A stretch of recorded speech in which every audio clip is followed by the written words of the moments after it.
Grandes desdobramentos estão acontecendo no nosso Brasil, no mundo da política, e eu vou trazer todos os detalhes para vocês. Essa emenda PIX vai dar o que falar. E sim, é briga de cachorro grande, é briga de peixe grandíssimo, de muito dinheiro envolvido. Desta vez está ficando complicado, até mesmo porque é Congresso com STF. STF dobrando a aposta, Congresso dobrando a aposta. E quando ele, Flávio Dino, colocou transparência nessas emendas PIX, mexeu com quem tem muito dinheiro. E agora eu acredito que sim, pode passar o impeachment de Moraes, até mesmo porque foi lançado e em poucos minutos, segundo essa notícia que eu vou dar para vocês, explodiu. Mas antes, vejam este vídeo de Carolina de Tone trazendo a verdade, aonde o Congresso, Arthur Lira e Rodrigo Pacheco dobrou a aposta. Urgente! A PEC que limita as decisões monocráticas do STF, que garantem ao Congresso autonomia para assustar atos judiciários e que exorbitem competência dos tribunais. Chega a CCJ, daremos o máximo de celeridade, diz ela, Carolina de Tone. Que o presidente Lira despachou. Estamos em roteiro aqui por Santa Catarina, mas paramos a nossa agenda para poder dizer que acabou de ser despachado da mesa da Câmara dos Deputados duas PECs importantíssimas para reestabelecer os poderes da República. A PEC 8, das decisões monocráticas, que visa que um só ministro suspenda a vigência de uma lei aprovada e sancionada em vigor no Brasil. E a PEC 28/2024, que fala do ativismo judicial, ou seja, que impede que o Supremo extrapole na sua competência e inove no ordenamento jurídico, legislando no lugar do Congresso Nacional. São duas importantes PECs que o presidente Lira despachou para a CCJ e nós daremos a devida celeridade com a indicação nos próximos dias dos relatores e vamos colocar na pauta o quanto antes, porque isso é importantíssimo para restabelecer a democracia no Brasil. Tamo junto, grande abraço. Estamos em roteiro aqui por Santa Catarina. Por aí vocês veem que situação está. Está ficando cada vez mais complicado para o ministro Alexandre de Moraes. Até mesmo porque a briga é de peixe grande. É Congresso contra STF. STF dobrou a aposta e por unanimidade eu vou trazer todos os detalhes para vocês. Mas antes, vejam o que disse esse jornalista da Globo sobre as decisões monocráticas do STF.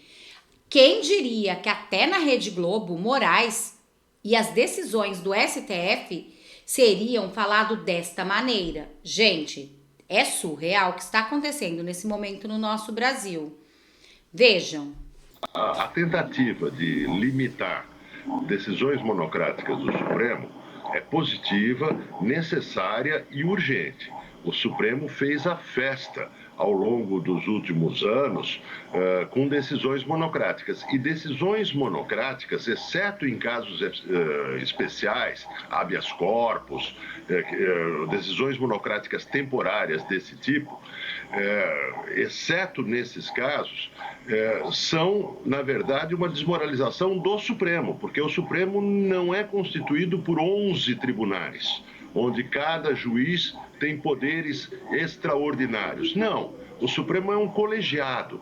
Então, as decisões não podem ser monocráticas, exceto temporariamente em casos especiais onde direitos fundamentais estão sendo violados. A tentativa de limitar decisões monocráticas do Supremo é positiva, necessária. Viu o que disse Demetrio Magnoli da Globo, que sempre passou pano para Lula? Pois bem, por aí vocês já tiram, né? Está totalmente complicada a situação dos ministros do STF, principalmente dele, Alexandre de Moraes, com aqueles áudios escandalosos que vem dando o que falar e que, segundo ele, Paulo Figueiredo, é só a ponta do iceberg. Por aí vocês já tiram, hein? Tem muita coisa para vir. Mas quem vai falar um pouco sobre isso para nós é ele, Augusto Nunes. Vejam o que ele vai dizer sobre os absurdos do STF. Prestem atenção, porque vai valer a pena cada segundo do que vai dizer Augusto Nunes. Ele que é sempre preciso em suas análises, um jornalista renomado, vai falar com muito respaldo e certeza. É interessante para a gente entender. Urgente, Augusto Nunes destrói Alexandre de Moraes e os ministros que o defenderam. Aspas, o Alexandre de Moraes nasceu no dia que foi promulgada a AI-5 e eu já estava defendendo a democracia. Por aí vocês tiram, né? A sabedoria desse jornalista. Dos representantes ali da cúpula do Supremo pelo seguinte, eles estão homenageando o homem que fez o serviço sujo por eles durante anos. Era mesmo, tá certa, Carmen Lúcia, o homem certo no lugar certo. Eles precisavam de alguém sem escrúpulos, sem nenhum respeito a princípios jurídicos para fazer o que fez o Alexandre de Moraes. Então, alguma gratidão eles têm de demonstrar. Começo de conversa. Segundo, Carmen Lúcia. Carmen Lúcia é assunto de jantares que o nosso decano tem com amigos. Ele disse que foi cooptada por ele. O Gilmar disse que foi cooptada. Cooptada eu sei, é o seguinte, para traduzir o palavrão. Cooptação é você fazer com que alguém faça tudo que você quer. Pronto, está cooptado. Ele, quando foi cooptado pelo Gilmar, ela é um Gilmar na sua versão feminina. Gilmar Mendes. O Gilmar Mendes ele já votou em todas as direções, já elogiou a Lava Jato, já disse que a Lava Jato, já disse o contrário do que diz agora, ó, um bando de torturadores aí treinados pela CIA, mas ele já disse que a Lava Jato estava tão certa que devolveram o dinheiro. Então, o Gilmar vai jogando onde interessa. O chefe da bancada vai ter que pagar por isso também, porque ele dizia, entre outras coisas, que a prisão prolongada, toda prisão prolongada, que não tenha sido resultado de uma sentença, é tortura. Então ele concorda com a tortura. O Barroso também se manifestou em defesa não viu nada de errado no que fez o Alexandre de Moraes. Ele também não viu nada de errado no que fazia o João de Deus e o Cesare Battisti. Esse consegue enxergar inocente até num serial killer de filme americano, quando convém. Mas vai aparecer mais coisa para ele examinar. Então a gente tem de ter paciência. Pois bem, eles usam, como eles entraram lá no caso da Revista Oeste, eles também me dão direito de falar na primeira pessoa. Tá? Eu conheço os ministros do Supremo, todos eles, já entrevistei quase todos. Eles me conhecem também. Tá? E devem ter conhecido um pouco mais, porque pediram que o sujeito lá, o nosso perito dos diálogos, como é que é o nome dele? Eduardo Talhaferro. Ele desse um jeito para as coisas e tal. Então deve ter procurado isso aí. Certamente procurou alguma coisa sobre o Zé Roberto Guzzo, eles conhecem. E o Guzzo também conhece. Então é o seguinte, esses caras, eu não dou a eles o direito de me envolver em qualquer coisa ligada a golpismo, porque eles me conhecem e sabem que isso é canalice. Canalice. Alguns deles, começando pelo Alexandre de Moraes. Alexandre de Moraes nasceu no dia em que foi promulgado, foi decretado o AI-5. E eu já estava tentando defender a democracia. Agora vem apresentar o Alexandre de Moraes como salvador da democracia brasileira. Ele é a maior ameaça ao sistema democrático brasileiro.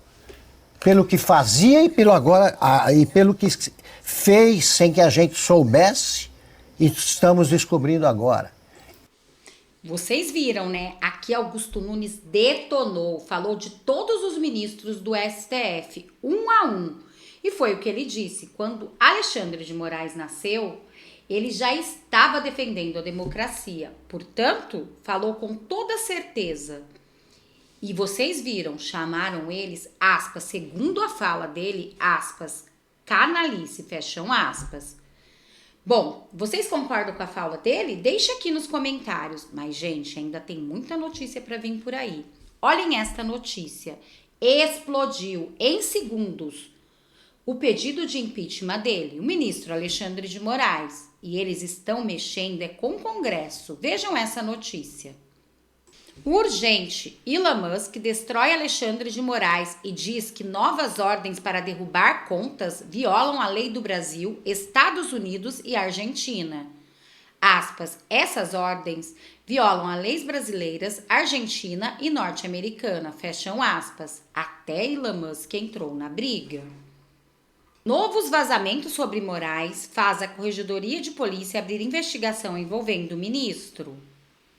O ministro Alexandre de Moraes segue se colocando no meio de um fogo cruzado infernal. Nesta quinta-feira, dia 15, a Corregedoria da Polícia Civil de São Paulo abriu uma investigação sobre eventual vazamento de informações para a segurança do ministro. Um órgão do TSE, o Tribunal Superior Eleitoral, acessou dados da Polícia Civil de São Paulo após pedido informal de segurança de Moraes. O policial Wellington Macedo, lotado do gabinete de Moraes do STF, fez pedido a Eduardo Tagliaferro, então chefe da Assessoria Especial de Enfrentamento à Desinformação, para apurar fatos relacionados à segurança do magistrado e seus familiares, vazamento de dados pessoais e ameaças enviadas para números ligados ao ministro ou publicadas nas redes. Em ao menos um caso, Tagliaferro disse ter levantado informações sigilosas com a ajuda de um policial civil de São Paulo, de sua extrema confiança, cuja identidade não deveria ser revelada. O uso da assessoria especial do TSE para questões relacionadas à segurança de Moraes está fora do escopo da atuação da estrutura do órgão. Trata-se de um órgão administrativo da Justiça Eleitoral, que não tem competência para atuar em investigações ou processos criminais. Tudo isso só mostra perseguição a Jair Messias Bolsonaro. Mas agora está ficando complicado, porque foi pedido o impeachment e todo mundo está assinando, até mesmo o povo brasileiro, não é só parlamentares não. E explodiu em segundos. Abaixo assinado pelo impeachment de Moraes é lançado e explode em poucos minutos. Há poucos minutos, o deputado federal Nicolas Ferreira anunciou que foi dada a largada pelo impeachment do ministro Alexandre de Moraes. Rapidamente, o abaixo-assinado explodiu de assinaturas. A iniciativa se baseia em recentes revelações publicadas pelo veículo de imprensa Folha de São Paulo, assinada pelo jornalista Fábio Serapião e Glinger Aldi. Estão revelando fatos gravíssimos sobre a reiterada conduta criminosa do ministro do Supremo Tribunal Federal, Alexandre de Moraes, incompatíveis com as estipuladas em lei para um magistrado. Lembra que eu falei para vocês que estão dobrando a aposta? Olhem esta notícia que acabou de sair. STF mantém suspensão de emendas do Congresso por unanimidade. A liminar do ministro Flávio Dino determinou o bloqueio até que o Legislativo adote transparência dos recursos. O STF, Supremo Tribunal Federal, manteve nesta sexta-feira, dia 16 de agosto, por unanimidade, a decisão monocrática do ministro Flávio Dino, que suspendeu o pagamento de emendas ao orçamento proposta por deputados e senadores e que tem execução impositiva, exigindo maior transparência sobre a aplicação dos recursos. A discussão é feita em sessão virtual extraordinária e termina às 23h59, porém, todos os ministros já votaram e foi por unanimidade. Mas é lógico, né? Mexeu com centrão, mexeu com dinheiro. Lira reage e desengaveta PECs que limitam a atuação do STF. O presidente da Câmara coloca em pauta propostas que suprimem decisões monocráticas e ações que afetam o Congresso. O presidente da Câmara, Arthur Lira, desengavetou nesta sexta-feira, 16 de agosto, duas PECs, propostas de emendas à Constituição, que limita a atuação do Supremo Tribunal Federal. As medidas são uma reação a decisões recentes da Corte que suspenderam as emendas dos congressistas. A PEC 8/2021, que veio do Senado e estava parada desde o ano passado, limita as decisões monocráticas dos ministros do STF, enquanto a PEC 28/2024 permite ao Congresso anular uma decisão do Judiciário que deputados e senadores considerem ultrapassar a competência da Corte. Será o fim dessas decisões absurdas do STF? E quem diria, hein? que o estopim de tudo seria Flávio Dino, do qual Luiz Inácio Lula da Silva colocou lá no Congresso. E até a Globo teve que noticiar. Vejam isso. Gente, e para vocês entenderem um pouco mais sobre esta briga entre o Congresso e também o STF, até mesmo a Globo noticiou. Para eles, da Rede Globo, vim trazer essa matéria é porque realmente a situação está complicada para o STF. A suspensão do pagamento de emendas parlamentares pelo ministro do STF, Flávio Dino, provocou uma resposta do presidente da Câmara. Era de madrugada quando o presidente do Supremo Tribunal Federal, ministro Luiz Roberto Barroso, rejeitou o recurso do Congresso e de partidos políticos contra as decisões do ministro Flávio Dino, que condicionaram o pagamento de parte das emendas parlamentares à transparência e à possibilidade de rastreamento. No despacho, Barroso lembrou que a presidência do STF já revogou antes decisões individuais de ministros, mas que no presente caso essas circunstâncias não estão presentes. Barroso afirmou ainda que o plenário virtual do Supremo já estava analisando desde a meia-noite as liminares de Flávio Dino. O primeiro a votar foi o relator. Flávio Dino reafirmou sua decisão de suspender o pagamento das emendas impositivas até que o governo e o Congresso criem novas regras mais transparentes para a execução do orçamento. Ele foi seguido por todos os ministros: André Mendonça, Edson Fachin, Cristiano Zanin, Alexandre de Moraes, Dias Toffoli, Luiz Fux, Carmen Lúcia, Gilmar Mendes, Nunes Marques e Luiz Roberto Barroso. As emendas impositivas com execução obrigatória começaram em 2015. Eram somente individuais e somavam quase 10 bilhões de reais. Em 2019, também se tornaram impositivas as emendas de bancadas e as chamadas emendas PIX, quando o dinheiro é enviado diretamente para estados ou municípios sem a apresentação de projeto. No ano seguinte, todas as emendas impositivas chegaram a quase 15 bilhões e meio de reais e seguiram crescendo. Neste ano, passaram de 33 bilhões de reais. Hoje, em entrevista à Rádio Gaúcho, o presidente Lula voltou a defender as emendas parlamentares, desde que, segundo ele, haja mais transparência. E disse que o impasse pode permitir uma negociação.